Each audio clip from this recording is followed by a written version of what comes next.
Baik, karena ini ahli dihadirkan oleh saudara pemohon, saya persilakan untuk memulai. Mungkin agak bisa ditarik. Oh, sebelah sini Pak, mulai mic-nya.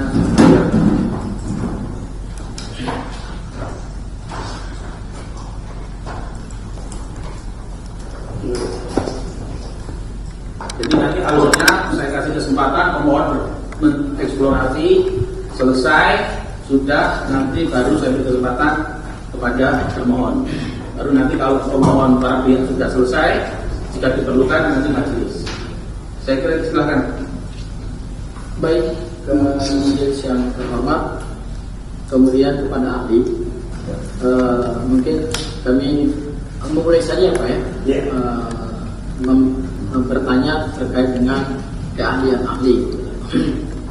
Yang pertama, bisakah saudara ahli jelaskan kepada kami apa keahlian saudara? Baik, terima kasih. Mohon dicatat juga oleh majelis komisioner bahwa keahlian saya ini adalah keahlian satu dari sisi pendidikan, saya S1 yang manajemen, S2 saya administrasi. Kemudian dalam sisi keterbukaan informasi publik, saya pernah bertugas menjadi komisioner di Komisi Informasi Publik DKI Jakarta, dan saya sudah menyelesaikan beberapa kali persidangan dalam kaitan dengan persoalan sengketa informasi, sehingga dengan begitu secara praksis saya sangat memahami bagaimana praktek-praktek dalam pelaksanaan undang-undang keterbukaan informasi publik. Oke, saya kira clear ya. Berarti kami memang mempunyai kompetensi untuk memberikan keterangan sebagai ahli dalam persidangan ini. Nah, kemudian berikutnya, ini kan sengketa ini karena adanya penafsiran yang berbeda terhadap Undang-Undang Nomor 14 Tahun 2008 tentang keterbukaan informasi publik. Yang saudara ahli pahami, apa sebetulnya esensi daripada keterbukaan informasi publik? Ini kan undang-undang baru yang baru lahir setelah reformasi gitu ya, terutama di tahun 2008. Sebelumnya kan kita nggak pernah punya undang-undang keterbukaan informasi publik. Apa sebetulnya esensi daripada undang-undang ini? Esensi undang-undang ini adalah bagaimana aparatur pemerintah atau badan publik itu bisa melakukan transparansi dan akuntabilitas.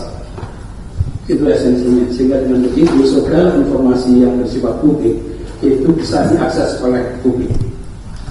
Oke, jadi inti daripada undang-undang ini adalah transparansi, akuntabilitas, dan informasi bisa diakses oleh publik ya Pak. Berarti menurut ahli, undang-undang ini lahir untuk memberikan kebebasan kepada publik mendapatkan informasi. Betul. Apakah informasi yang boleh didapatkan oleh masyarakat itu adalah informasi apa saja? Kemudian batasan-batasannya seperti apa? Ada informasi yang tidak boleh didapatkan oleh publik, ada informasi yang boleh didapatkan oleh publik, yang saudara ahli pahami seperti apa? Baiklah, untuk segala hal informasi badan publik harusnya bisa diakses oleh warga negara, oleh masyarakat. Hanya memang pada Undang-Undang Nomor Undang-Undang Nomor 8 tahun Undang-Undang Nomor 14 tahun 2008 itu menjelaskan bahwa ada pasal 17 yang mengenai informasi yang dikecualikan. Ya.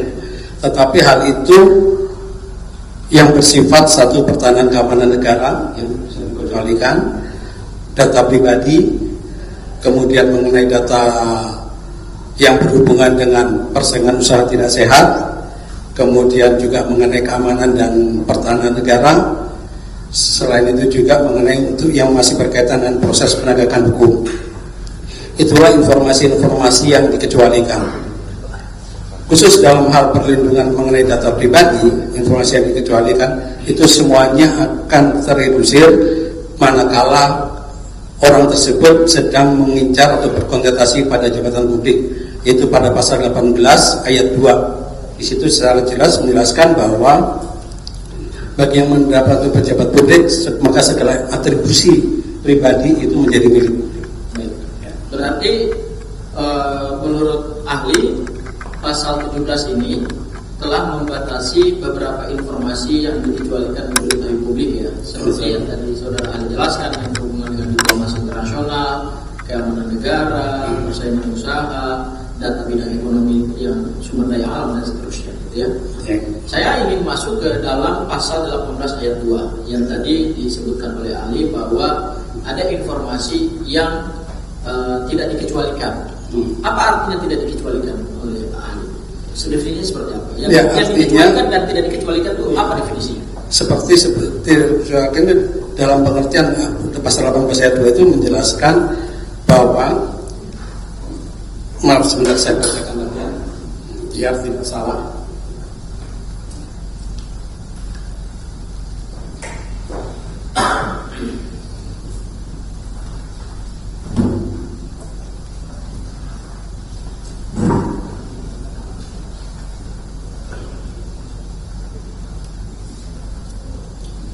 Itu pasal 18 ayat 2. Tidak termasuk informasi yang dikendalikan sebagaimana dimaksud pada pasal 17 huruf G dan huruf A antara lain apabila satu pihak yang rahasianya diungkap memberikan persetujuan tertulis, B pengungkapan berkaitan posisi seseorang dalam jabatan publik. Adapun pasal 17 huruf G dan huruf A adalah informasi publik apabila dibuka dapat mengungkapkan isi fakta autentik yang bersifat pribadi dan kemauan terakhir atau pembahasan seseorang. H. Informasi publik yang apabila dibuka dan diberikan kepada pemohon informasi publik dapat mengungkap rahasia pribadi, yaitu A. Riwayat dan kondisi keluarga, 2. Riwayat dan kondisi perawatan, pengobatan, kesehatan fisik dan psikis seseorang, 3. Kondisi keuangan, aset, pendapatan dan rekening bank seseorang, 4. Hasil-hasil evaluasi hubungan dan kapabilitas intelektualitas dan rekomendasi kemampuan seseorang dan atau catatan dan metode pribadi seseorang yang berkaitan dengan kegiatan satuan pendidikan formal dan satuan pendidikan non formal. I. Memorandum atau surat-surat antar badan publik atau itu G dan H aja. Baik, itulah. Tetapi hal tersebut akan mengungkap ketika pengungkapan itu berkaitan dengan posisi seorang di dalam jabatan publik. Artinya ketika seorang menjadi calon gubernur ataupun sudah menjadi gubernur, maka pasal 17 huruf H itu semuanya menjadi bisa dibuka dan diakses oleh publik. Oh, pasal 17 huruf H ya? Itu berdasarkan pasal 18 ayat 2 huruf B. Ya, berarti data pribadi seseorang yang awalnya dikecualikan, tetapi ketika digunakan untuk jabatan publik, maka di situ tidak ada lagi sifat pribadinya. Itu berubah menjadi sifat publik. Menjadi hilang. Oh, berarti langsung berubah menjadi sifat publik ya? Oke, baik.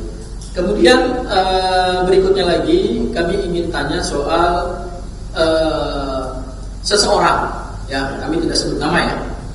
Ada seseorang kemudian pada saat mengikuti pilkada di katakanlah di DKI Jakarta, ya kami tidak sebut nama ahli karena ini kan keterangan ahli bukan saksi gitu ya. Kemudian yang bersangkutan menggunakan ijazahnya sebagai persyaratan untuk mendapatkan jabatan tersebut. Kemudian disampaikan kepada Komisi Pemilihan Umum Daerah sebagai persyaratan gubernur. Lalu yang bersangkutan selesai. Ya, selama yang bersangkutan masih menjabat sebagai pejabat publik, memang informasi pribadinya tidak pernah menjadi persoalan. Tetapi kemudian setelah selesai menjadi pejabat publik, yaitu gubernur, kemudian ada keinginan publik untuk mengetahui data informasi pribadinya, terutama yang berhubungan dengan ijazah. Ya. Menurut ahli, apakah seseorang yang pada saat masih menjabat, setelah menjabat sebagai pejabat publik, apakah memang data pribadinya tidak boleh lagi dibuka yang berkaitan dengan persyaratan mendapatkan jabatan tersebut, ataukah memang pasal 18 ayat 2 huruf B itu masih mengikat yang bersangkutan karena dokumennya dipakai untuk mendapatkan jabatan tersebut? Baiklah, dokumen itu kan berkaitan dengan posisi jabatan. Ketika beliau menjabat dan terus ketika beliau menjadi calon, informasi itu memang menjadi informasi publik. Namun ketika beliau sudah tidak menjabat, gitu, tetapi karena itu sudah terlanjur menjadi milik publik, maka semua data-data tersebut akan tetap menjadi informasi milik publik. Kenapa? Karena hal ini juga berkaitan dengan pada nilai kesejahteraan. Ini nanti akan berkaitan dengan undang-undang kearsipan, di mana dalam undang-undang kearsipan itu juga akan menjelaskan bahwa segala arsip yang berkaitan dengan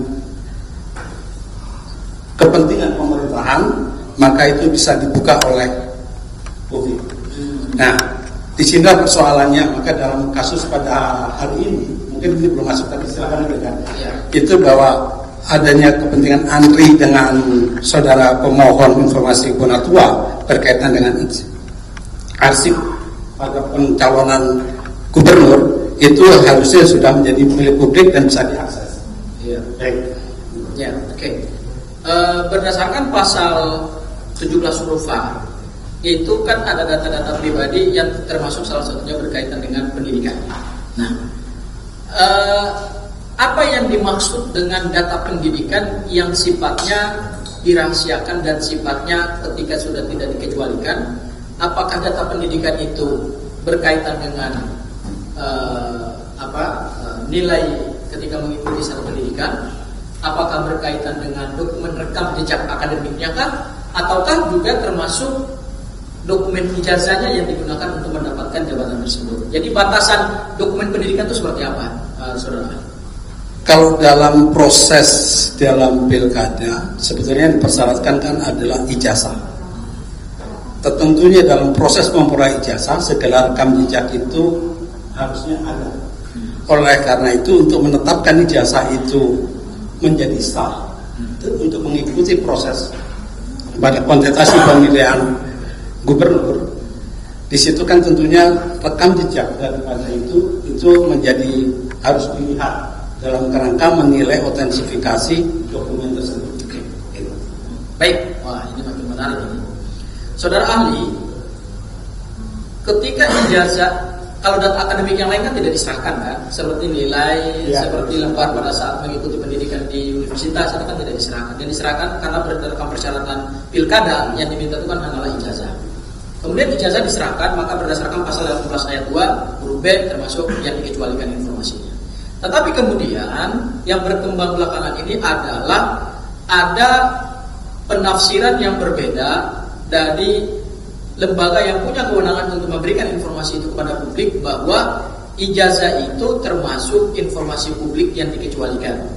Menurut ahli seperti apa? Apakah itu argumentasi dari lembaga tersebut memang sesuai dengan aturan perundang-undangan yang berlaku, ataukah memang argumentasi tersebut adalah argumentasi yang mereka tafsirkan dari undang-undang dan tafsir itu tidak sesuai dengan aturan undang-undang itu sendiri? Artinya kita sebetulnya kembali aja kepada pasal 18 ayat 2 tadi. Kita kembali saja ke sana bahwa ketika seseorang menjadi menjabat publik, maka segala atribusi pribadi termasuk ijazah itu sudah menjadi milik publik. Oke, baik saudara ahli. Ketika misalnya lembaga tersebut kemudian mengatakan bahwa kami punya aturan internal yang telah kami keluarkan bahwa terkait dengan penggunaan ijazah, kemudian terkait dengan akses publik terhadap ijazah pejabat publik, itu kemudian tidak bisa kami buka karena sudah diatur oleh aturan yang mereka miliki juga. Nah, apakah aturan mereka yang mereka miliki dengan ketentuan pasal 18 ayat 2 Undang-Undang Keterbukaan Informasi Publik, mana kekuatan hukumnya yang lebih kuat itu? Ya, kalau menurut hierarki peraturan perundang-undangan secara jelas bahwa peraturan internal itu kan tidak boleh mengalahkan undang-undang. Jadi memang pada akhirnya kita tetap akan tunduk pada undang-undang, bukan aturan-aturan internal yang ada di lembaga-lembaga publik yang kemudian menafsirkan bahwa itu tidak dikecualikan gitu ya. Betul. Oke, baik. Kemudian berikutnya lagi ahli, saya ingin tanya soal uji konsekuensi. Ya.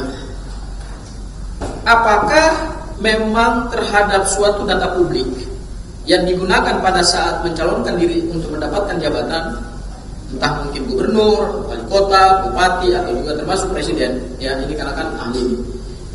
Apakah memang terhadap data-data tersebut meskipun diatur secara tadi regulasi bahwa pasal 18 ayat 2 B mengecualikan itu, apakah memang harus dilakukan uji konsekuensi gitu, terhadap data-data itu?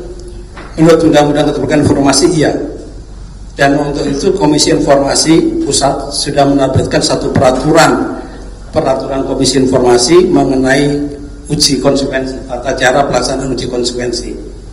Apa urgensi dan apa manfaat daripada uji konsekuensi? Uji konsekuensi itu adalah untuk menjelaskan kepada publik apabila informasi tersebut dirahasiakan, apakah dia punya kemanfaatan buat publik. Apabila ditutup itu akan mempunyai kemanfaatan publik, apabila dibuka bagaimana, dan mana kemanfaatan yang besar ketika informasi publik tersebut ditutup ataupun dibuka. Itu salah satu fungsi daripada uji konsekuensi. Baik, ketika pasal 18 ayat 2 huruf B telah mengatakan bahwa itu sifatnya terbuka, termasuk ijazah misalnya, apakah memang urgensi juga untuk dilakukan uji konsekuensi, padahal undang-undang mengatakan bahwa itu sudah dibuka? Uji konsekuensi sebetulnya tidak begitu terkait dengan pasal 18 ayat 2, karena bagaimanapun juga kewajiban badan publik ketika dia menetapkan informasi-informasi yang dikecualikan, maka badan publik itu harus melakukan uji konsekuensi terhadap semua informasi-informasi yang dikecualikan oleh badan publik tersebut. Jadi bukan hanya sekedar pada persoalan berkaitan dengan jabatan publik. Ketika misalnya lembaga publik kemudian menentukan mana daftar-daftar informasi yang harus mereka tutup dengan melakukan uji konsekuensi, tetapi kemudian berdasarkan pasal 18 ayat 2 huruf B, ya, itu kemudian mereka tafsirkan bahwa itu termasuk salah satunya adalah ijazah, ya, padahal berdasarkan pasal 18 ayat 2 itu kan harusnya dibuka, gitu.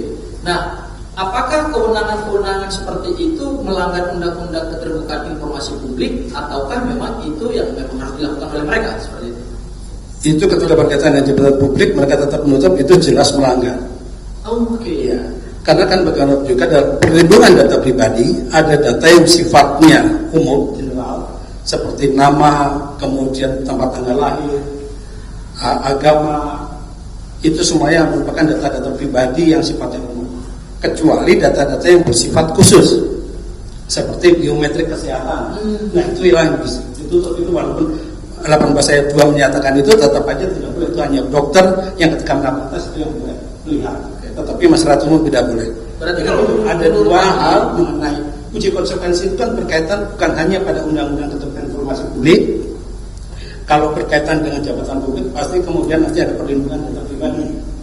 Uji konsekuensi terhadap perlindungan data pribadi itu harus dilihat data pribadi itu yang sifatnya umum atau yang bersifat khusus.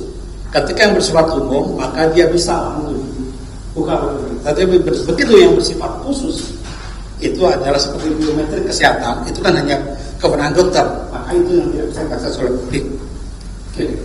Baik, Pak. Ini berarti menurut ahli, ya, apakah pada saat ijazah ditentukan sebagai informasi yang dikecualikan berdasarkan hasil uji konsekuensi mereka, dan kemudian mereka tetapkan di dalam peraturan internal mereka bahwa itu termasuk informasi yang dikecualikan, apakah menurut ahli itu adalah satu peraturan yang bertabrakan dengan undang-undang keterbukaan informasi publik? Betul. Oke, baik. Oke. Kemudian terakhir, saya ingin tanya soal uji konsekuensi lagi. Menurut pengetahuan ahli, berdasarkan juga peraturan yang tadi dikutip dari Komisi Informasi Pusat, saudara ahli, uji konsekuensi itu dilakukan pada saat sesuatu itu ditetapkan dulu sebagai informasi yang ditutup, ataukah dilakukan dulu baru kemudian ditutup informasinya? Karena ini ada praktik yang berbeda nih, ya. Saya ambil contoh, saya tidak sebut nama lembaganya gitu, ya. Ada satu lembaga menutup informasi terkait dengan ijazah yang sekarang jadi polemik, ya, saya tidak sebut juga namanya. Kemudian ada 9 informasi yang ditutup, tapi kemudian belum dilakukan uji konsekuensi. Baru kemudian setelah itu akan mereka lakukan uji konsekuensi terhadap 9 item yang mereka tutup. Seperti apa prosedur dan tata cara melakukan uji konsekuensi? Menurut peraturan Komisi Informasi tentang uji konsekuensi, itu uji konsekuensi bisa dilakukan ketika badan publik menetapkan informasi publik tersebut termasuk informasi yang dikecualikan. Satu. Dan yang keduanya, dalam proses persidangan di sidang Komisi Informasi, ternyata uji daftar informasi publik yang dikecualikan belum dilakukan uji konsekuensi, maka Majelis Komisioner bisa memerintahkan kepada badan publik untuk segera melaksanakan uji konsekuensi dengan dihadiri oleh pihak ketiga. Dengan dilakukan penetapan uji konsekuensi, dengan informasi yang sudah dinyatakan tertutup tapi belum dilakukan uji konsekuensi, menurut saudara ahli, apakah itu pelanggaran undang-undang KIP? Kalau berdasarkan peraturan Komisi Informasi mengenai uji konsekuensi, nah di sini yang agak masuk dalam ruang abu-abunya, karena dalam komisi peraturan tersebut itu uji konsekuensi bisa dilakukan, yaitu satu, ketika badan publik menetapkan itu harusnya dilakukan uji konsekuensi. Yang keduanya ternyata belum dilakukan, maka majelis komisioner bisa memerintahkan. Artinya memang ketika menetapkan data informasi yang dikecualikan, bisa saja badan publik belum melakukan, tetapi ketika menjadi sengketa informasi, maka uji konsekuensi harus dilakukan atas perintah daripada persidangan di Komisi Informasi. Oke, saya kira cukup dari saya, majelis. Mungkin bisa ditambahkan yang lain. Terima kasih majelis. Izin. Tadi ahli menyampaikan bahwa dalam pencalonan pejabat daerah itu tadinya dokumen yang tertutup bisa dibuka. Izin Ketua, ini mohon karena ini direkam, mic-nya boleh didekatkan, ini khawatir tidak direkam. Terima kasih. Jadi yang mau menjadi pertanyaan kami, sejak itu dokumen persyaratan itu dibuka dalam pencalonan pejabat daerah atau jabatan, apakah semua pihak bisa mengakses benar membuka atau hanya khusus yang datang? Untuk kali bagaimana? Kalau itu kan prinsipnya ketika informasi tersebut sudah menjadi milik publik, maka publiklah semua publik bisa membuka. Oke, selanjutnya, menurut ahli, berapa lama jangka suatu dokumen itu diarsipkan? Karena ada beberapa pendapat itu bisa dimusnahkan. Jadi suatu dokumen persyaratan pencalonan itu berapa lama jangka maksimalnya itu diarsipkan? Jadi prinsipnya semua dokumen itu kan mempunyai masa retensi. Tetapi dalam konteks pemilihan gubernur, dalam konteks itu ketika pilkada, informasi karena itu mempunyai nilai sejarah, maka baiknya informasi publik tersebut itu kemudian dipertanyakan. Kenapa? Karena untuk menjaga memori kolektif kepada masyarakat ini atas proses bahwa kita pernah punya seorang gubernur bernama A dengan melalui kontestasi yang fair dan jurdil, misalkan seperti itu. Nah, memori politik itu harus dijaga, maka segala informasi yang berkaitan, segala dokumen publik yang berkaitan dengan kontestasi tersebut harusnya dipermanenkan dan itu dimasukkan ke dalam lembaga kearsipan daerah ataupun lembaga arsip nasional. Jadi secara tegas ahli menyatakan bahwa dokumen itu dipermanenkan di arsip pada arsip daerah dan tidak ada untuk dimusnahkan. Terima kasih majelis.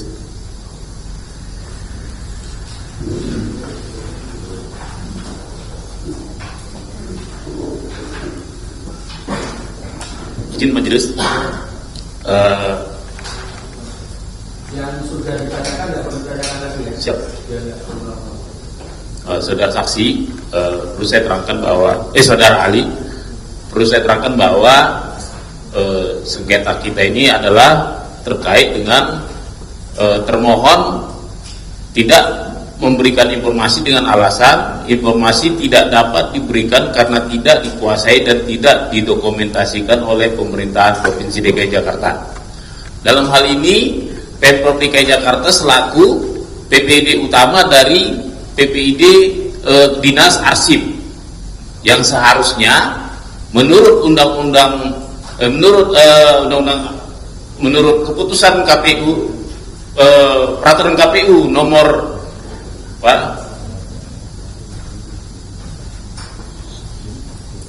nomor 13 tahun 2000 nomor 18 tahun 2013 ya disebut bahwa pencalonan pendaftaran pasangan calon kepala daerah dan wakil kepala daerah pada partai politik dengan partai politik serta perseorangan itu jangka waktu simpan retensinya aktif itu 3 tahun, inaktif 2 tahun dengan keterangan permanen di LKJ sesuai jenjang.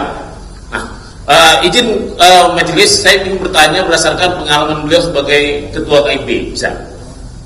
Nah, jadi saya ingin bertanya kepada saudara ahli, selama memimpin di KIP dulu ya, apakah pernah menemukan kasus seperti ini di mana termohon seharusnya sesuai dengan peraturan perundang-undangan memiliki informasi yang dimohonkan, tapi ternyata tidak dan sehingga itu mengakibatkan pelayanan publiknya terhadap pemohon itu gagal.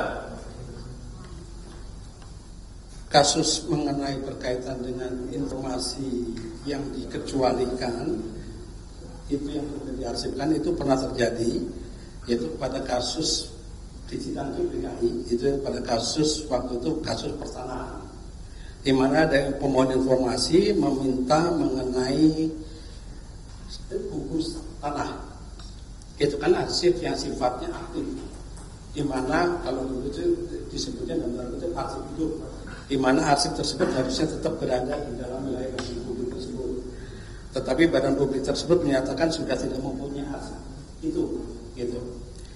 Nah, di situ yang kemudian pada persidangan Komisi Informasi kita geser bahwa itu adalah merupakan berkaitan dengan arsipan, bukan dengan informasi publik. Kenapa?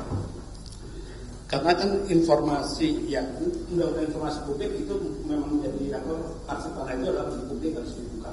Apalagi pemohonnya punya kepentingan langsung atas informasi tersebut. Tetapi pihak badan publik menyatakan dia tidak mempunyai arsip tersebut, keluaran pihak kelurahan.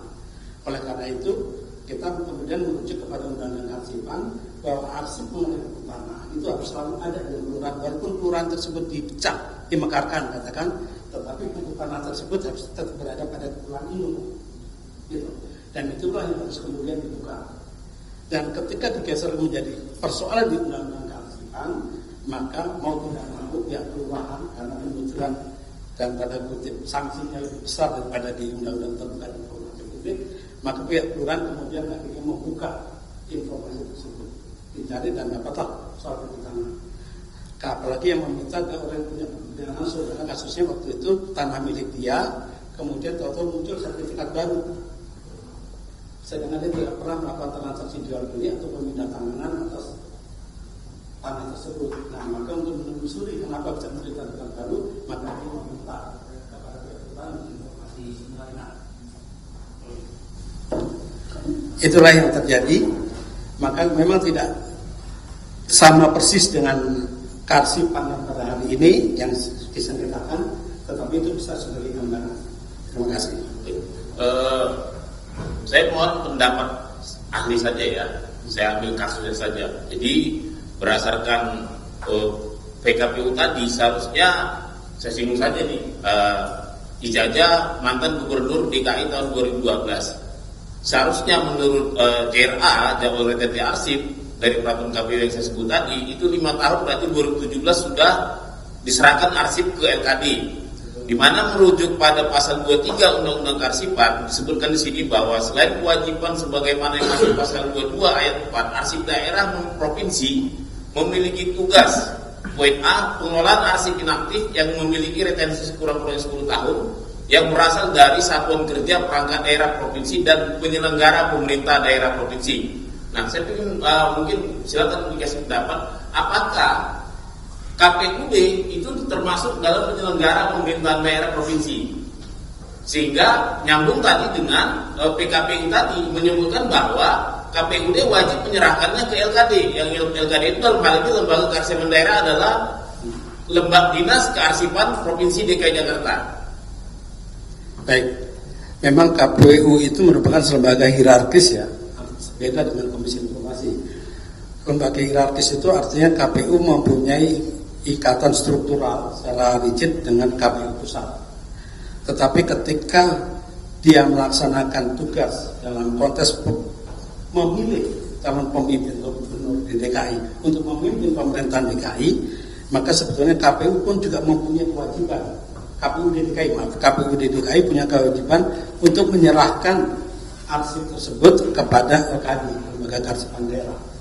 Karena apa? Itu agar tidak memutus mata rantai kesiarahan warga Jakarta. Karena kalau tidak begitu, maka nanti bisa seperti kasus Persemar, dokumennya tidak ada tapi dibicarakan terus di mana-mana kan gitu. Nah, itulah agar tidak menimbulkan pusing pada proses pencatatan sejarah di DKI. Menurut pendapat ahli, solusi apa yang seharusnya diambil LKD jika KPUD tidak menyerahkan arsip yang seharusnya tahun 2017 sudah diserahkan?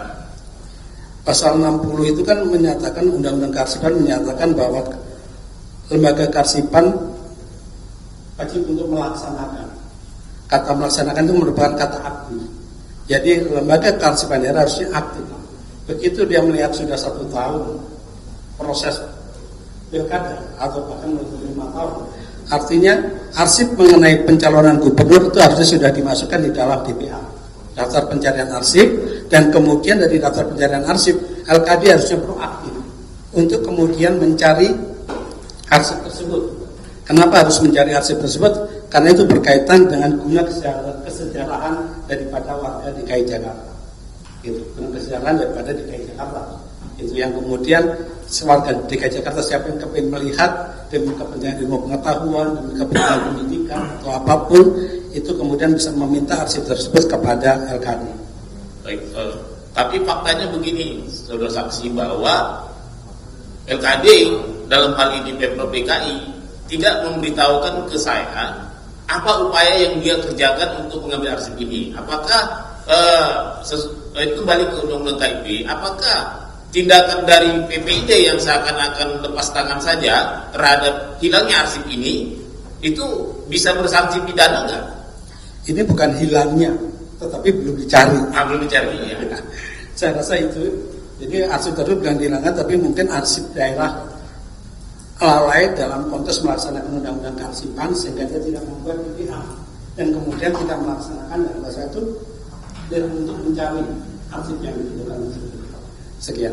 Artinya ada konsekuensi ini kalau memang lalai, PPID lalai, itu ada konsekuensi pidana atau administratif? Kalau dalam sanksi pidana berkaitan dengan pasal 60 ini kayaknya tidak ada. Yang ada kan di pasal sebelum-sebelumnya lah. Tetapi berkaitan dengan pasal 60 ini LKD memang tidak ada sanksi pidana. Baik, terima kasih. Baik. Terima kasih. Saya silakan pemohon.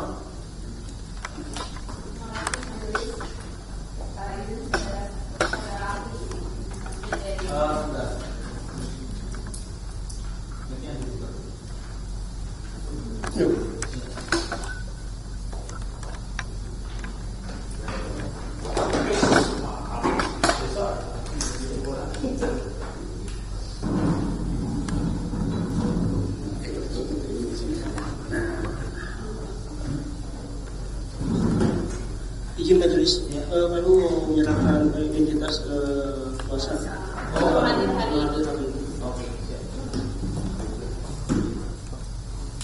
Dari pemohon ada kuasa baru atau ada ya?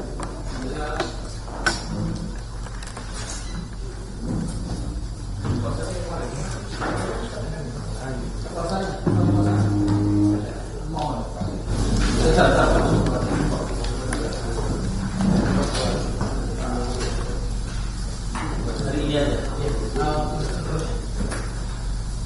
Cuma 1 orang aja.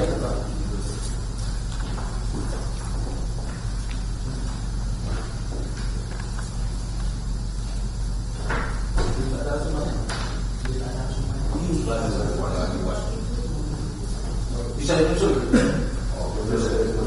Ada yang komentar. Tadi dulu aja. Ada di mobil. Enggak, hari tadi.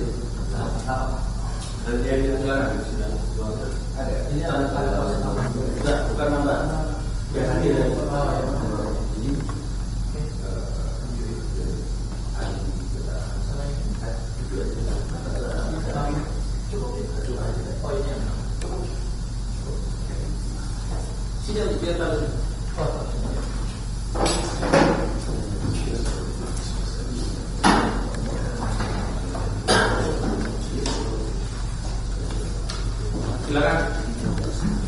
Terima kasih majelis. Izin saudara ahli, berdasarkan pengetahuan saudara ahli, bagaimana ketentuan pasal 6 ayat 3 huruf E Undang-Undang KIP atau dan pasal 13 ayat 2 huruf E Peraturan Komisi Informasi Nomor 1 Tahun 2021 tentang SLIP Standar Layanan Informasi Publik mengatur apabila suatu informasi yang dimohonkan oleh pemohon informasi tidak dikuasai oleh badan publik tersebut. Yang tadi pasal pasal 6 UU KIP izin ahli dan pasal 13 ayat 2 Perki 1 2021 dan pasal Perki pasal 13 ayat 2 huruf E.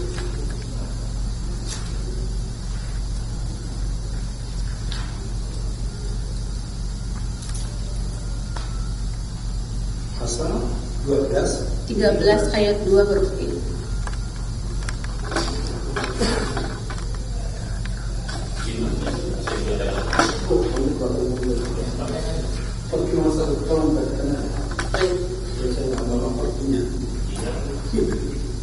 Berdasarkan Perki 1 tahun 2021 tentang standar layanan informasi publik. Bentar, izin saya buka dulu.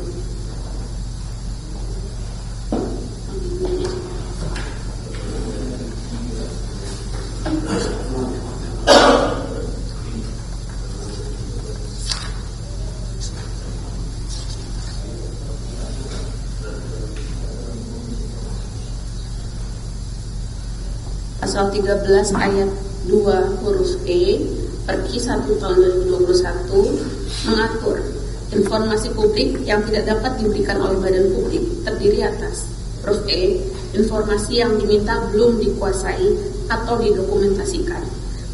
Bisa saudara ahli elaborasikan pasal tersebut dan kaitannya apabila suatu badan publik belum menguasai atau tidak menguasai informasi publik tersebut? Baik, terima kasih. Ya, namanya informasi itu bisa diberikan kalau memang dikuasai. Kalau belum dikuasai, apa yang mau diberikan? Ngotot seperti apapun kan nggak mungkin, kan gitu. Paling hanya kemudian pihak pemohon informasi mendesak kepada badan publik yang menyatakan bahwa informasi itu belum dikuasai agar bisa segera mencari dan memenuhi permintaan informasi publik tersebut.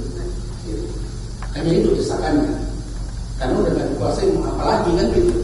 Dalam persidangan seperti ini pun, ketika Anda menyatakan barang itu tidak ada, apa yang bisa diserahkan kan kepada barang itu? Hanya kemungkinan Majelis Komisioner sudah memutuskan kepada badan publik agar mencari informasi tersebut sehingga bisa memenuhi daripada permohonan informasi. Pertanyaan selanjutnya, bagaimana pendapat ahli ketika suatu badan publik dalam menjawab permohonan informasi itu telah sesuai dengan ketentuan pasal 31 ayat 4 huruf A dan B Undang-Undang Komisi Informasi Peraturan KI nomor 1 tahun 2021. Izin saya bacakan pasalnya ya Pak. Ya.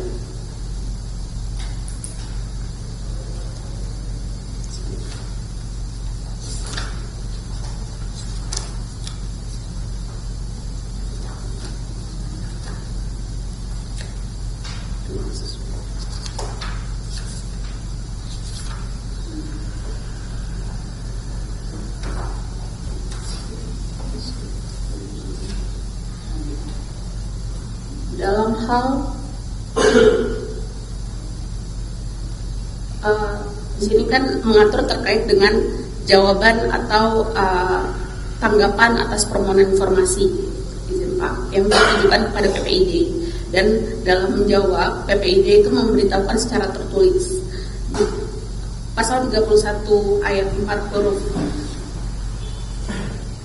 Pasal 31 ayat 4 disebutkan bahwa pemberitahuan tertulis sebagaimana dimaksud pada ayat 3 berisi informasi publik yang diminta berada di bawah penguasaannya atau tidak, dan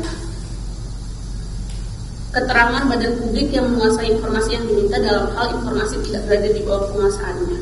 Apabila suatu badan publik sudah menjawab informasi dengan pemberitahuan tertulis dengan menyertakan apakah informasi itu berada di bawahnya atau dikuasai atau tidak, dan jawabannya tidak dikuasai, dan kemudian badan publik tersebut sudah menyampaikan badan publik yang menguasai informasi tersebut, apakah sudah sesuai dengan ketentuan pasal 31 ayat 4 ini menurut saudara ahli?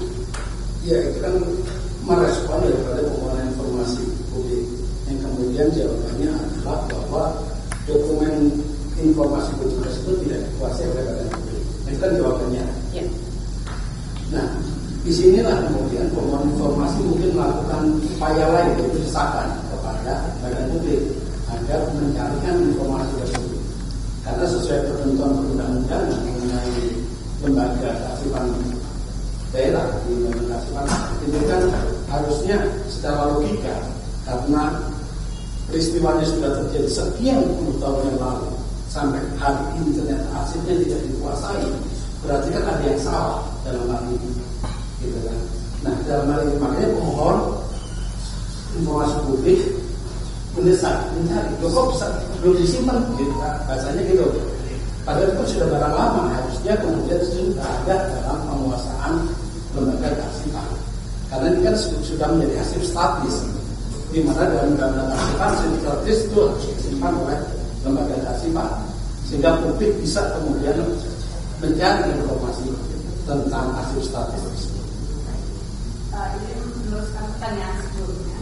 Apabila badan publik itu sudah menjawab badan publik yang lain yang menguasai informasi tersebut, jadi di dalam jawabannya dituliskan badan publik A itu menguasai informasi yang benar, dan kemudian pemohon mengajukan kepada badan publik A dan memang badan publik A itu menguasai informasi tersebut.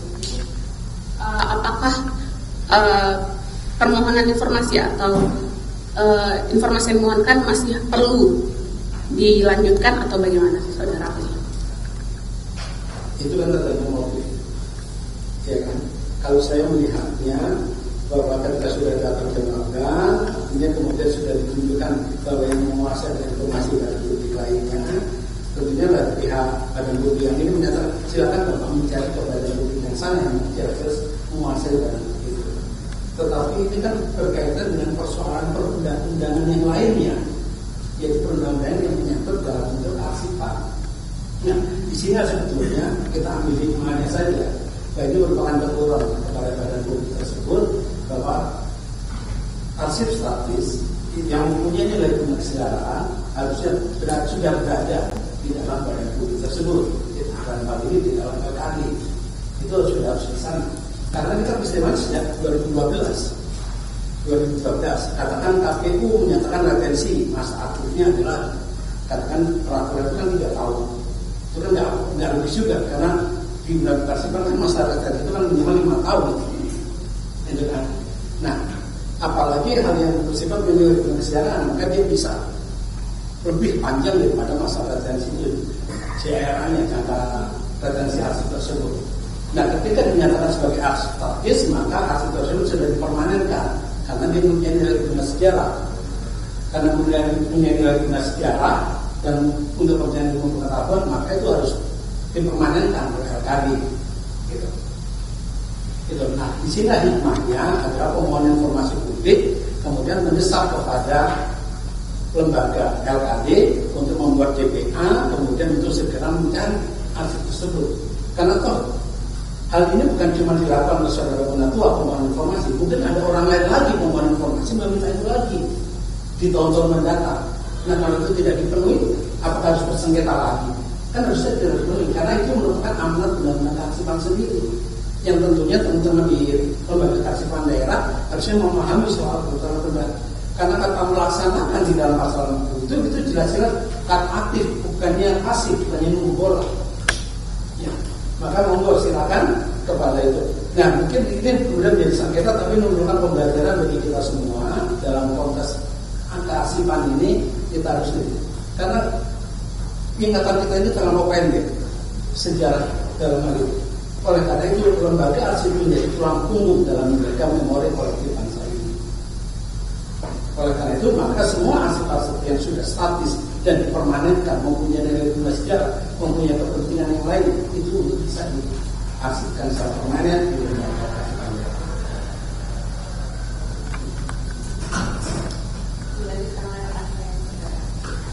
Baik, saudara ahli, saya mau menyampaikan jika dokumen yang telah dikuasai oleh pemohon, dokumen itu telah dikuasai oleh pemohon, apakah penyelesaian sengketa informasi ini tetap harus dijalankan atau tidak? Ini penyelesaian sengketa di informasi publik ini kan bukan kalah menang. Bukan kemudian katakan putusan majelis komisioner, maaf, majelis komisioner bukannya melakukan intervensi tapi meneruskan pengalaman bahwa sidang sengketa di informasi publik, di Komisi Informasi Publik itu adalah bukan persoalan keamanan, tetapi adalah persoalan bagaimana suatu dokumen publik itu bisa diakses oleh itu tentunya berdasarkan ketentuan peraturan perundang-undangan kan itu. Oleh karena itu, walaupun sudah menyatakan bahwa informasi publik tidak di dalam penguasaannya, itu bukan berarti kemudian sengketa informasinya kemudian ditutup, tidak dilanjutkan. Tentu harus ada keputusan. Gitu. Keputusannya adalah katakan mendesak kepada badan publik segera mencari informasi tersebut sehingga pada kemungkinan mendatang mencari informasi publik pada materi tersebut tidak perlu kemana-mana lagi, apalagi kalau arsip yang tersebut sudah menjadi arsip statis yang tentunya malah mungkin di badan publik yang bersangkutan sudah dimusnahkan, tetapi di lembaga kearsipan daerah badan itu informasi publik itu masih terlaksana. Jadi tetap berlanjut sampai ada keputusan dari pihak majelis komisioner. Karena putusan ini bukan soal kalah dan menang gitu, persoalan itu.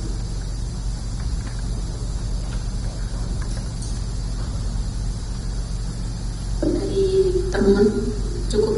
Terima kasih. Saya menggulirkan sebentar karena saya memang saya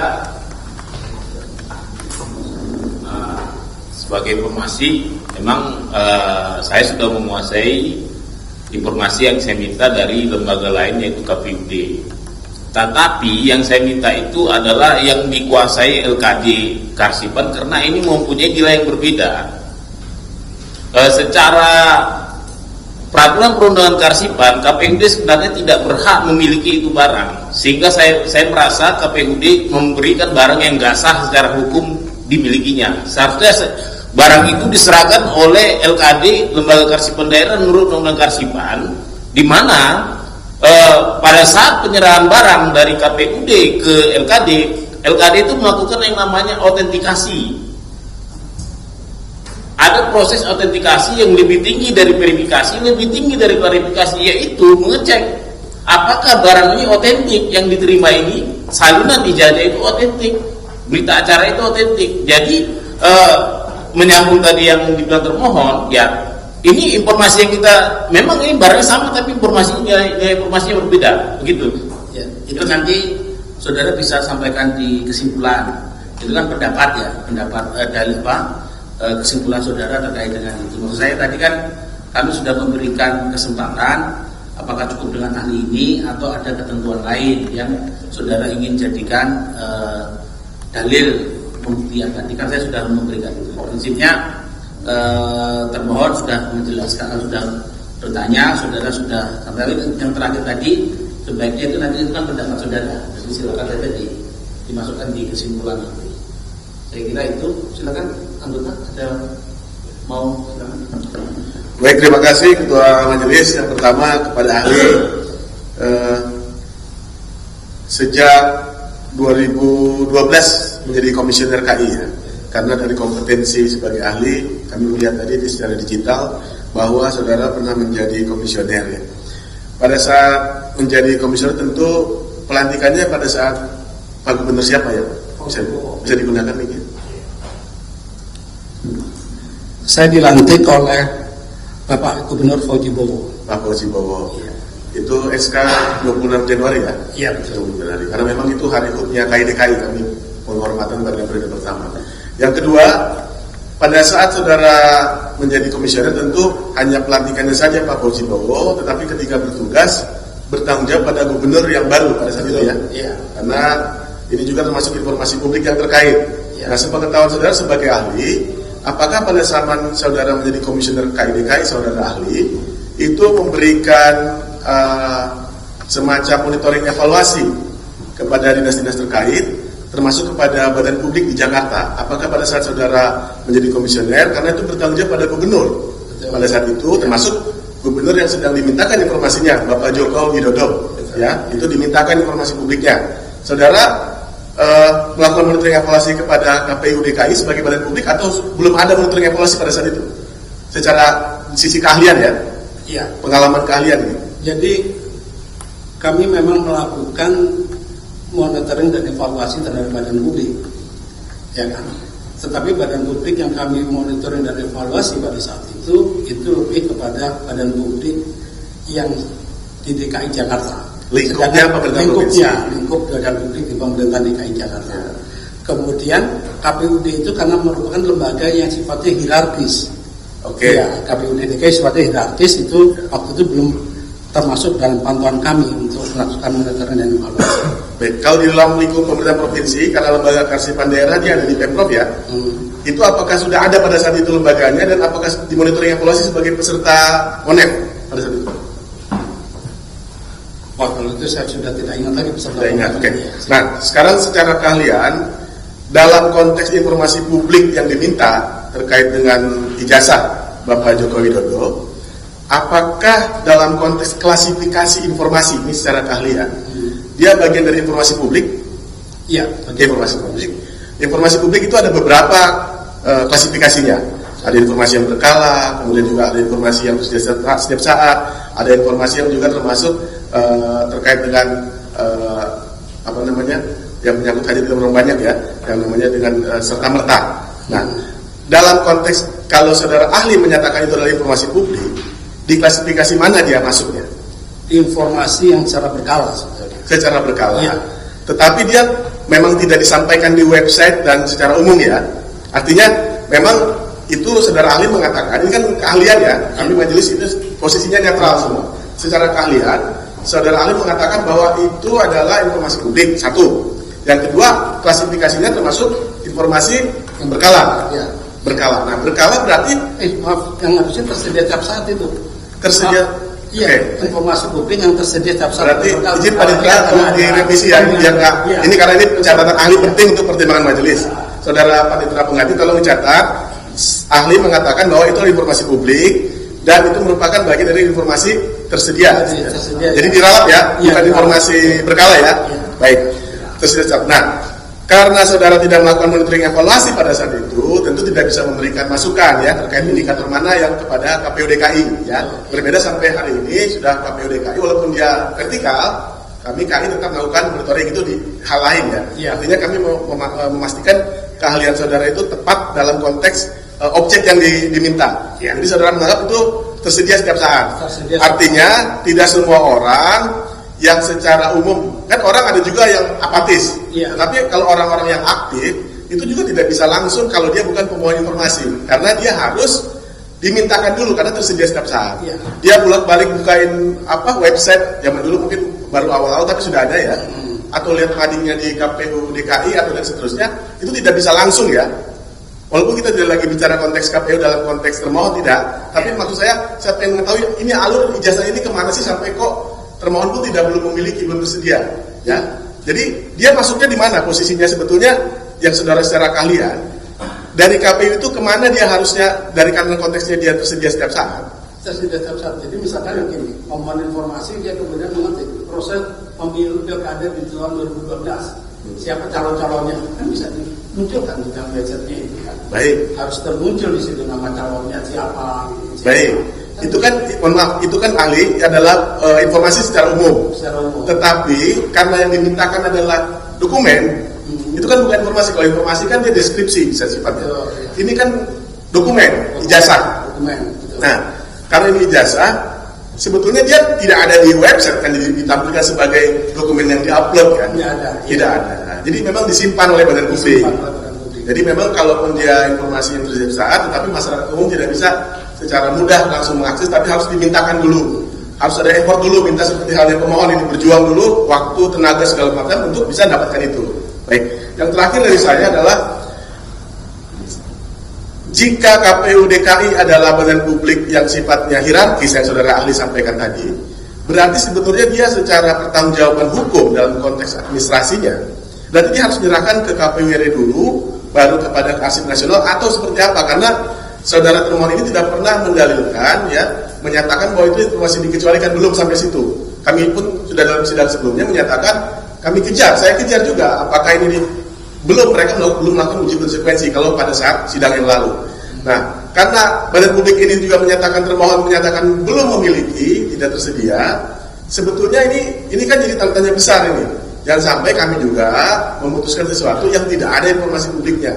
Nah, sebenarnya sebagai ahli, andaikan kita berbicara di luar kotak lah, out of the box dari yang apa dipikirkan pemohon, mungkinkah ketika dilantik, karena kan kalau di KPU jelas ada tanda terimanya, menyediakan form sekian sesuai dengan peraturan KPU RI, ada dasar KPU DKI menerima ijazah itu.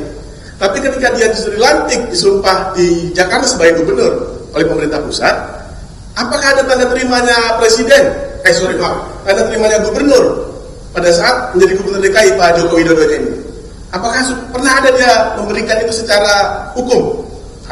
Hitam di atas putihnya? Itu pertanyaannya.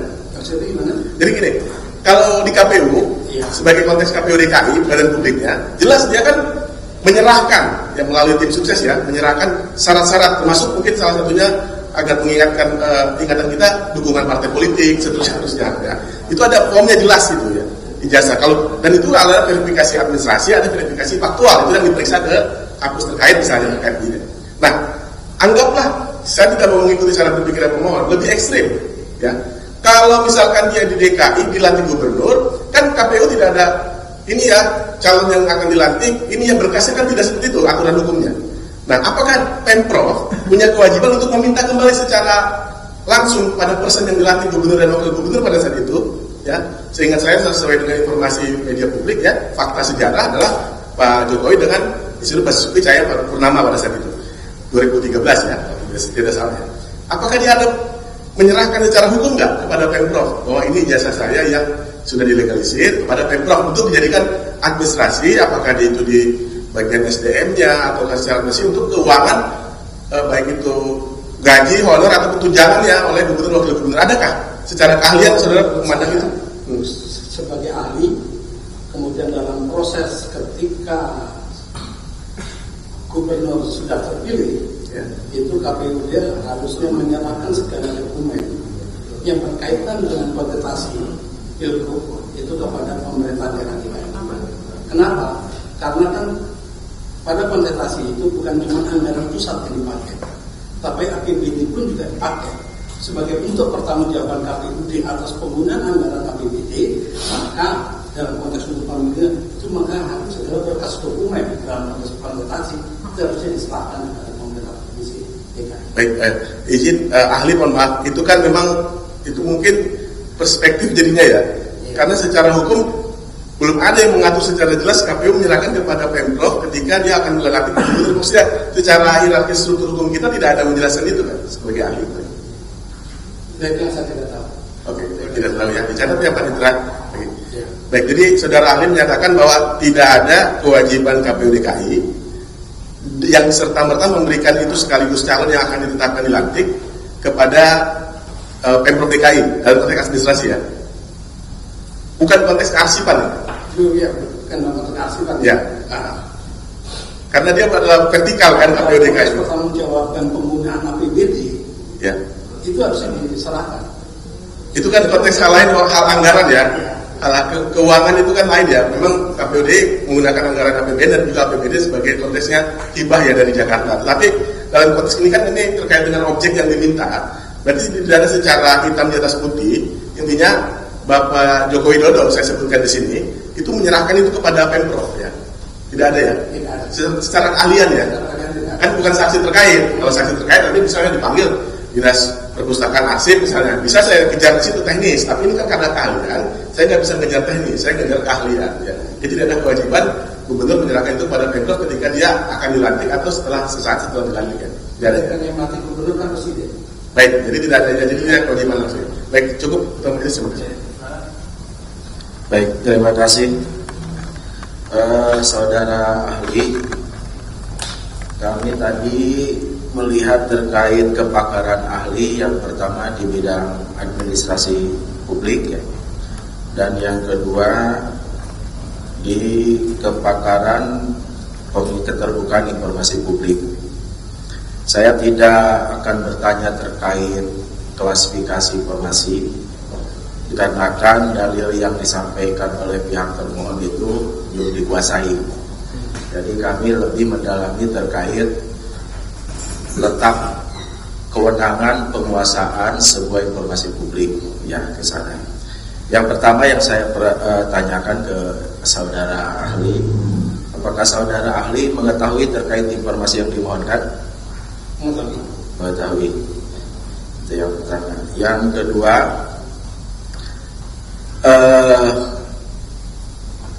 ketika tadi disampaikan bahwa informasi yang dimohonkan oleh saudara pemohon itu harusnya sudah ada di lembaga kearsipan daerah, seperti itu.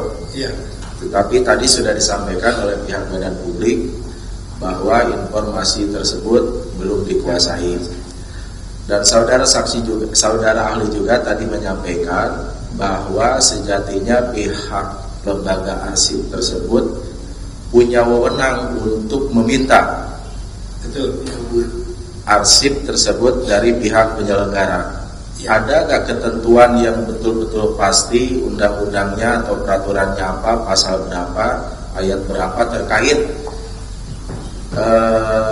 kewenangan atau kewajiban lembaga arsip daerah tersebut untuk meminta informasi tersebut?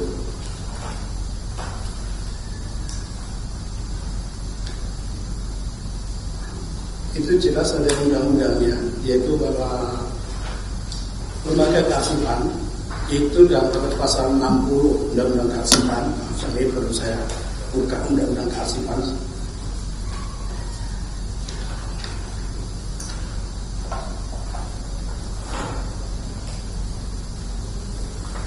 Maaf, pasal 59 ayat 20 bahwa undang-undang itu kan menyatakan jasa tersebut sebagai dokumen itu merupakan sudah berupa arsip statis. Oleh karena itu dalam konteks arsip statis melingkupi akuisisi arsip statis itu, jadi KD itu punya kewajiban untuk melakukan akuisisi arsip statis, yaitu pasal 16. Itu lembaga kearsipan melaksanakan akuisisi arsip statis itu di undang-undang kearsipannya gitu.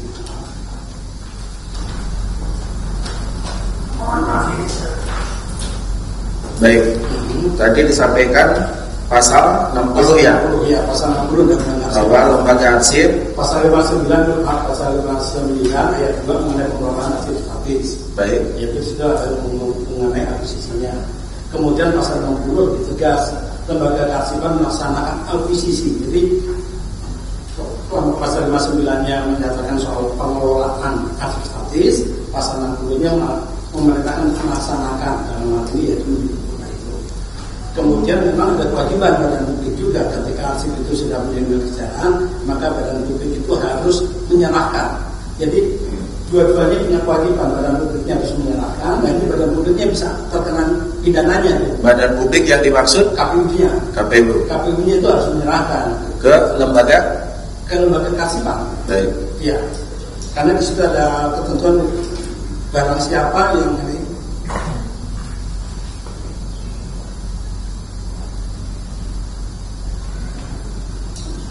Baik, lebih jelasnya gini aja. Saya pernah membaca juga terkait contoh seperti KPU RI, bahwa arsip yang sudah diarsipkan oleh dokumen yang sudah diarsipkan oleh KPU RI itu wajib diarsipkan atau distorkan kepada ANRI. Iya, ANRI itu kan tingkat pusat ya. Tingkat daerahnya ada nggak? Ada lembaga kearsipan daerah. Lembaga kearsipan daerah itu adalah merupakan ya tingkat daerah, itu lembaga kearsipan daerah, karena di dalam undang-undang kearsipan itu kan juga menjelaskan bahwa pengelolaan arsip di daerah itu bersifatnya hierarki ke ANRI atau bertanggung jawab juga kepada gubernur? Bertanggung jawab kepada ANRI maupun ke gubernur. Di sini mengenai, maaf saya buka undang-undang kearsipan.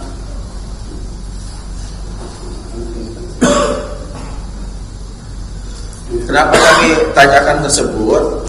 Supaya yang disampaikan oleh ahli bahwa sejatinya lembaga kearsipan daerah itu bisa melaksanakan, dalam artian menurut pemahaman saudara ahli itu adalah meminta atau mengambil secara aktif kepada pihak KPUD gitu. Seperti itu? Iya. Baik. Jadi pengelolaan nasib di daerah itu dilakukan oleh LKD, Lembaga Kearsipan Daerah. Pengelolaan nasib daerah di daerah provinsi. Nanti di daerah kabupaten kota ada juga Lembaga Kearsipan Daerah kabupaten kota. Itu yang kemudian dia harus melaksanakan dan pengelolaan arsip-arsip di daerah tersebut, di provinsi tersebut. Baik, itu menurut pemahaman atau penafsiran dari saudara ahli ya.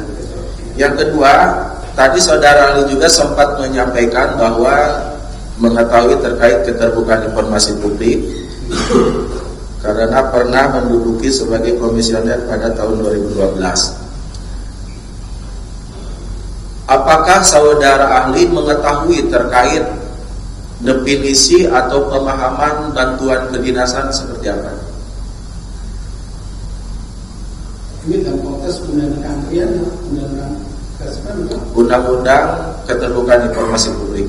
bantuan kedinasan. Ya. Dan pengertian bantuan kedinasan itu kan saya kurang begitu paham soal itu. Baik.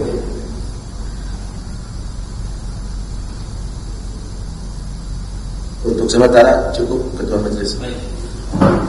Baik, saudara ahli, saya mau memastikan lagi apa yang saudara sampaikan terkait dengan lembaga arsip daerah.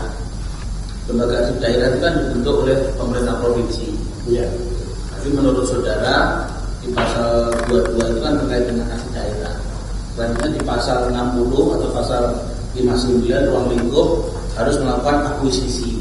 Oke, terus saya ikutin alur saudara sampaikan ya. Terus nanti akuisisi di pasal 60 terkait dengan harusnya dokumen itu ditagih lah kira-kira. Iya. Bahasa sederhananya, bahasa awamnya. Nah, dan ini secara kondisinya ini mekanismenya seperti itu. Satu sisi tadi saudara juga menyatakan dalam hal dokumen tidak dikuasai atau tidak ada, maka ada perintah. Kan tadi saya mau mengkonfirmasi perintahnya kepada Komisi Informasi untuk mencari atau mencari atau tadi istilahnya. Itu tadi batasan waktunya mau seperti apa? Dengan pengalaman saudara tadi mau jelaskan yang soal dokumen pertanahan tadi. Jadi kan dalil dari termohon tadi kan Iya, saya sudah tadi menjelaskan.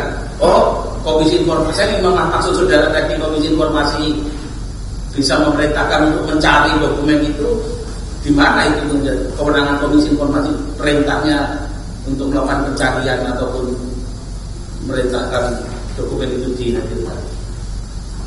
Sudah juga tidak dikuasai.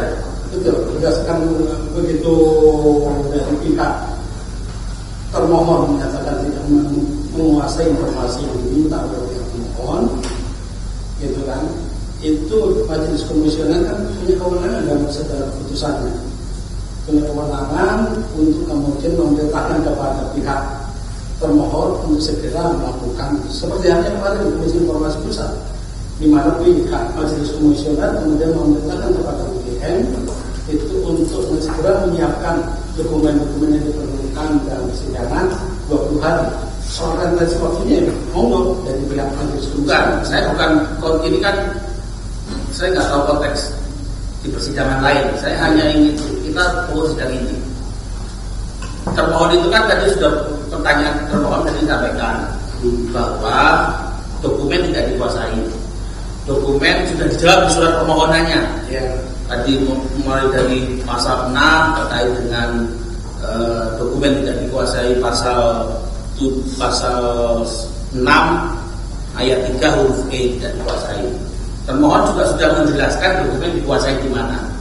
Nah, tadi saya memastikan saja kepada saudara termohon ketika tadi membuat kesimpulan, saya anggap kesimpulan atau pendapat saudara bahwa Komisi Informasi dapat memerintahkan bahwa dengan mempertimbangkan Undang-Undang Arsip tadi pasal 22, pasal 59, pasal 60 itu saudara ya perintahnya bisa saja menyatakan bahwa dicari dokumennya sampai ketemu ya. Makanya pertanyaan saya tadi itu di mana yang menyatakan bahwa kewenangan Komisi Informasi memang perintahnya itu mencari. Dan di satu sisi tadi juga menjelaskan Komisi Informasi itu perintahnya sebenarnya juga hanya menafsirkan ini informasi publik apa informasi yang dikecualikan. Kalau dikecualikan, saya ngikutin alurnya. Saya ingin memastikan dari sebenarnya yang dimaksud saudara tadi itu apa dengan perkembangan tadi yang didalilkan oleh. Betul. Kalau putusan informasi dan informasi kan sudah membuka, menutup atau kemudian melihat mempertimbangkan kemanfaatan masyarakat yang lebih banyak kan itu putusan normatifnya kan gitu. Tetapi dalam konteks persidangan itu ketika kita memutuskan satu perkara, beberapa hal dalamnya cukup katakan putusannya harus membuka. Walaupun kemudian dia tergantung, tentunya kan ada catatan lainnya yang kemudian disampaikan bahwa informasi itu merupakan informasi publik yang harusnya dikuasai oleh kan gitu, di mana pihak LKP harusnya membuka informasi publik tersebut kan gitu. Nah disitulah kemudian catatannya ya untuk itu agar segera bisa diberikan informasinya sehingga mohon informasi yang ini bukan cuma yang hari ini sebagai termohon, tapi mungkin pemohon informasi itu sebagai pemohon informasi lain di kemudian hari bisa bertanya pada hal yang sama sehingga LKP sudah mempunyai jawabannya. Memang informasinya ada di bawah penguasaannya dia. Saya mau memastikan saja karena termohon kan tadi menjelaskan bahwa dia tidak menguasai, tapi dia tahu siapa yang menguasai. Terus ahli tadi juga menjelaskan untuk dengan mempertimbangkan undangan tadi barusan mengkolek lah atau tapi ternyata sudah tadi memberikan pendapat harusnya bisa ditagih. Makanya pada sebenarnya kan dari termohon juga sudah menjelaskan. Ini fakta-fakta yang sudah ada dan jawabannya kan terkait dengan karena kita tidak berbicara informasi dikecualikan di sini karena termohon tidak pernah membuat pengecualian informasi, makanya kemarin kita sudah mendorong mediasi enggak menolak langsung kita langsung kemudian karena memang tidak ada pengecualian. Dalilnya adalah dokumen tidak dikuasai. Saya ingin memastikan alur itu. Baik, saya kira itu cukup dari kami. Dari mau sampaikan, saya berharap kalau ada catatan ya, resumenya ya, bisa disampaikan nanti. Saya kira itu kan sebelum sidang sudah. Saya kira cukup. Pemohon, saya memastikan lagi bukti tulis ada nggak atau cukup? Ada yang mau didalilkan lagi? Cukup majelis. Nggak ada yang disampaikan ya? Ada pertanyaan? Bukan pertanyaan, saya memastikan saudara mau menampilkan bukti tulis cukup. Kalau bukti tulisnya cukup karena di kita kan cuma ada itu saja ya Pak, surat sama permohonan keberatan dan identitas saja, tidak ada dalil-dalil yang disampaikan pemohon tadi juga tidak. Baik, saya kira hari ini cukup. Kalau izin Ketua, ini karena pemohon menyatakan cukup, ini kan aslinya pada saat pendaftaran, tapi boleh ke depan memastikan bahwa hanya ini saja. Saya juga majelis jangan sampai keliru nanti. Yang memastikan bahwa ini sesuai dengan apa yang dimasukkan pada kami. 1 sampai 4. 4. Cukup. Ya.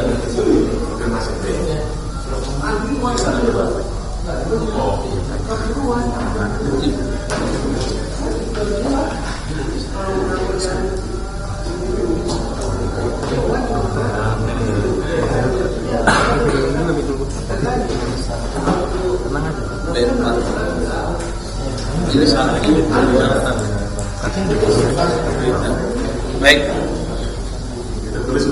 Cukup ya. Baik, terima kasih. Baik, selanjutnya saudara termohon sudah ada bukti atau izin majelis? Kami sudah ada bukti. Sudah daftar bukti ada tidak?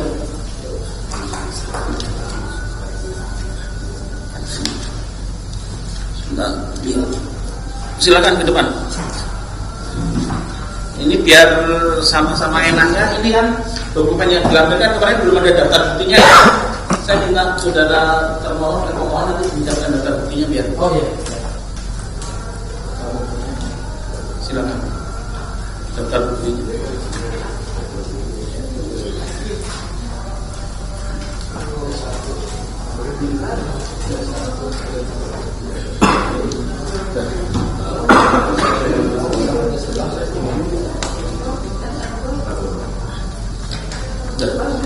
T1.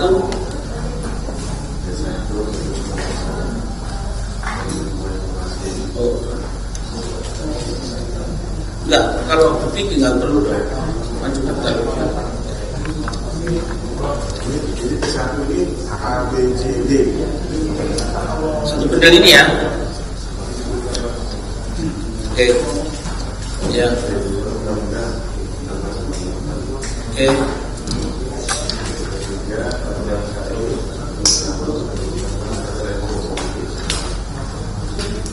Print ya dia.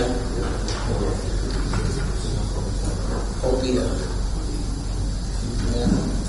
T3 print ya. T4 print juga ya.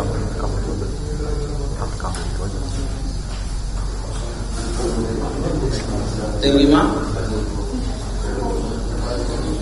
kopi ya. Ini apa ini? Jawaban.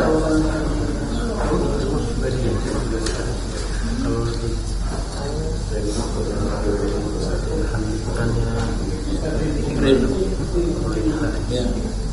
Terus print ya. T8.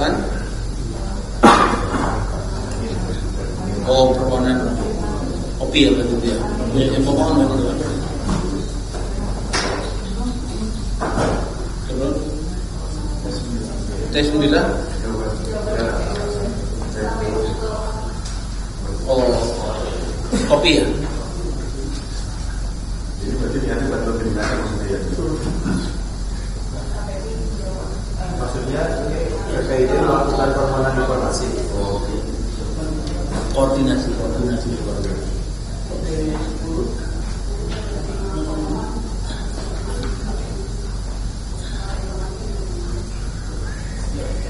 Kopi itu apa itu? Kopi apa? Itu dokumennya KPU. Oh, saudara dijawab sama KPU ini. Ini jawabnya saudara dari mana? Dari KPU. Jadi saudara ini tanya terus jawab sama KPU ini kan? Oke. Saya kan itu kan bukan punyanya diproduksi, bukan oleh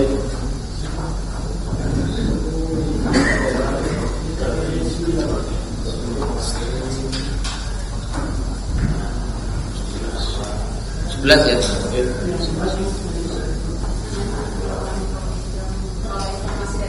Oh. Kopi ya. Oke. Baik. Sidang selanjutnya berarti pemohon sudah nggak ada lagi, itu dirapikan ya ini. Tolong daftar dirinya. Kalau saya beri kesempatan kalau ada daftar, kalau ada bukti tulis lagi ya. Jadinya ahli yang satunya sudah tidak ada atau cukup satu saja? Cukup saja. Cukup hari ini cukup ya. Nggak ada saksi ya? Yang cukup hari ini cukup majelis. Oke, berarti termohon ada saksi ahli. Dari termohon tidak ada. Nah, saya sekarang memerintahkan termohon untuk di persidangan berikutnya dihadirkan pihak terkaitnya yang apa? Kearsipan ya. Ya, Dinas Kearsipan. Ya. Baik. Ya. Itu kearsipan kan? Diskusi apa? Dinas. Saya pakai relas atau saudara yang menghadirkan? Kami coba untuk Jangan coba. Kalau saudara akan menghadirkan, saya cukup perintahkan saudara menghadirkan. Tapi kalau saudara nggak bisa menghadirkan, saya panggil pakai relas. ya baik, untuk yang dinas perpustakaan kan tidak masuk dalam kuasa, apakah bisa dihadirkan? Makanya saya perintahkan kepada saudara. Baik, majelis. Jadi saudara bisa menghadirkan kan? Jangan sampai nanti Baik, majelis. bisa menghadirkan kan? Bagi pihak terkaitnya.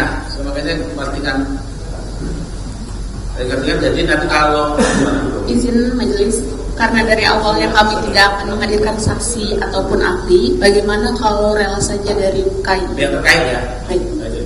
Nanti panitera pengganti diskusi di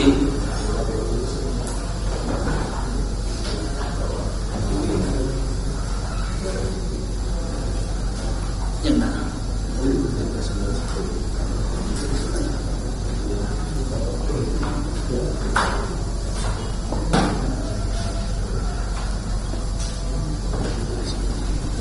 Sementara itu ya, sementara karena pihak terkaitnya diskusi, nanti yang lain berarti besok agenda berikutnya hasil merapikan dokumen dari pemohon, terus sudah ada ahli saksi ya.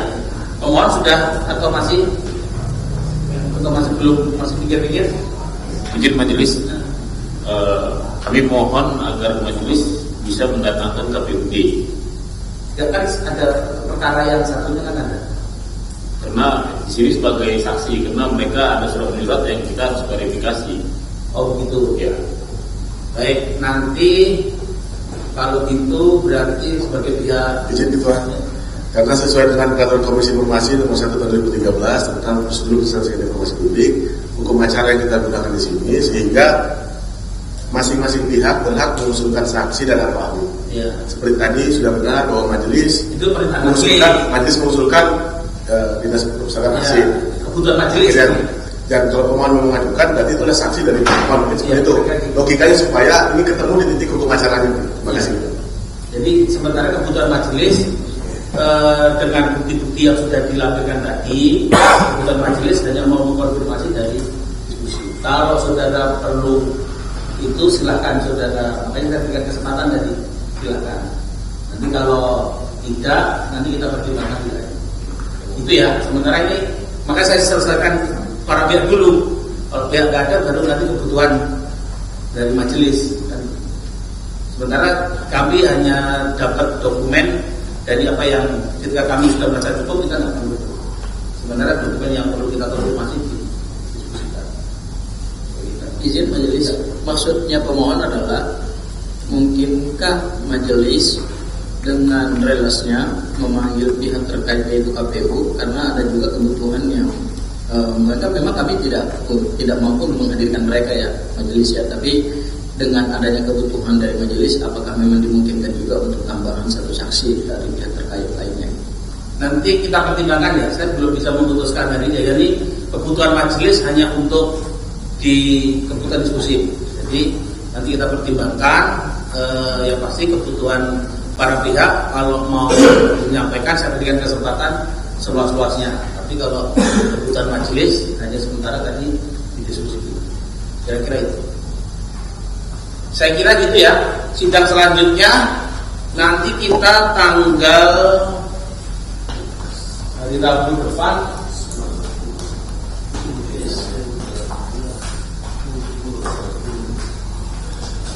tanggal 10 ya, 10 Desember. Baik, sidang adjudikasi notifikasi dengan nomor register 032 garing 9 KIP DKIPS 2025 dengan permohon Saudara Bonatua dan termohon pemerintah Provinsi DKI Jakarta ditunda sampai dengan tanggal 10. Para pihak tidak perlu dipanggil relas, belum ditawarin resmi sebagai panggilan. Sidang dinyatakan ditutup dengan jam 10. Sidang adjudikasi litigasi Komisi Informasi Provinsi DKI Jakarta dengan nomor register sengketa 0032/9 Romawi garing KIP DKIPS garing 2025 antara pemohon Saudara Bonatua Sedaladi terhadap pemohon pemerintah Provinsi DKI Jakarta dinyatakan ditunda. Majelis Komisioner meninggalkan ruang sidang. Hadirin dimohon berdiri.